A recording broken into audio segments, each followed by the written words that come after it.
undangan yang berbahagia.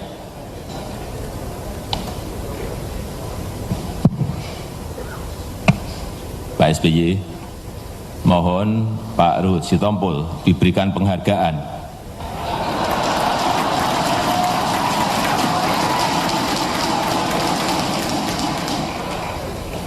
Telepon saya 3 kali waktu saya masih di Jayapura, telepon lagi waktu saya di Merauke, telepon lagi waktu saya di Papua Nugini, ditambah SMS sekali.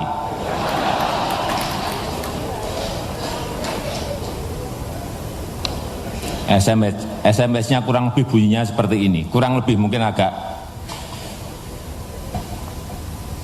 enggak komplit, tetapi maafkan aku Bapak Presiden,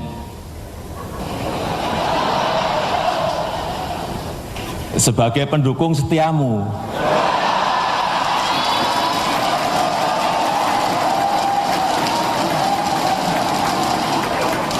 Mohon Bapak hadir di Kongres Partai Demokrat keempat. Ini saya buka saja, biar kapok Pak Ruhut.